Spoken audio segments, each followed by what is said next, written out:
P T I کے اندر جو تھوڑی سی اکھاڑ پچھاڑ نظر آ رہی ہے، محمود جان ذرا بتائیے گا کیا ہو کیا رہا ہے خیبر پختونخوا میں اس حوالے سے؟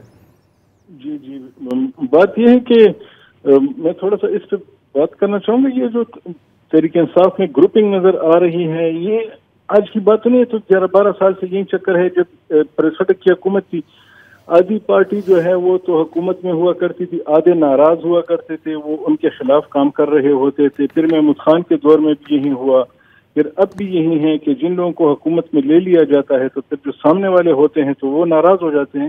تو یہ ایک کلچر ہے. یہ میرے خیال میں بس اب اس کو گروپ بندی سے زیادہ اب یہ ایکسیپٹ کرنا چاہیے کہ یہ ان کا ایک کلچر ہے یہاں پہ، اور یہ باقی پارٹیوں سے مختلف ہے. اچھا ایک اس میں ایک ٹویسٹ آیا نا، علیمہ خان نے جو دورہ کیا ہے حالیہ، ہم دیکھ رہے ہیں کہ اس پہ بہت چہمگوئیاں ہو رہی ہیں کہ کیا وہ باضابطہ طور پر سیاست میں آ رہی ہیں، وہ کوئی اہم ذمہ داری سنبھالیں گی، کیونکہ اس وقت آپ کو پتہ ہے کہ اندر بہت شکوک و شبہات ہیں، آپس میں الزام تراشی ہے کہ فلاں خان کے ساتھ سنسیئر نہیں ہے، فلاں اسٹیبلشمنٹ کے ساتھ ملا ہوا ہے. تو اس لیے شاید یہ بات ابھر کے سامنے آ رہی ہے کہ بہن اور اہلیہ سے زیادہ سنسیئر اور قریب تو کوئی ہو نہیں سکتا. تو تھوڑا اس کے حوالے سے بتائیں کہ وہاں پہ وہ ورکروں وغیرہ میں گئیں تو وہ کیا ماحول تھا، کیا وہ شکایتیں کر رہے تھے ان سے؟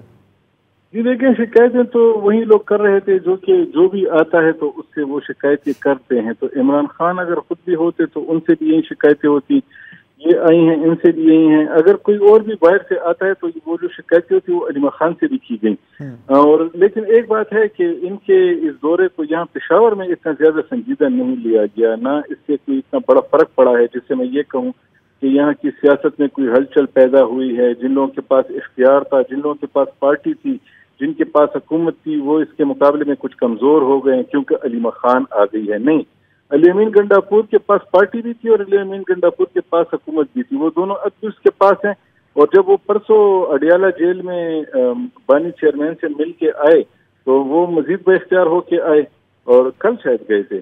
تو جب وہ آئے تو انہوں نے یہاں پہ اپنی مرضی کے جن لوگوں کو وہ ہٹانا چاہتے تھے انہیں نہ صرف پارٹی کے عہدوں سے ہٹا دیا بلکہ انہوں نے کابینہ میں بھی رد و بدل کیا. اور انہوں نے یہ تاثر دینے کی کوشش کی ہے کہ اس وقت پارٹی کے اگر سب سے زیادہ کوئی جن کے بارے میں یہ ہے کہ وہ لائل ہو سکتے ہیں اور وہ اچھی پلاننگ کرتے ہیں اور پارٹی کو بھی چلا سکتے ہیں اور حکومت کو بھی چلا سکتے ہیں تو علی امین گنڈاپور ہو سکتے ہیں.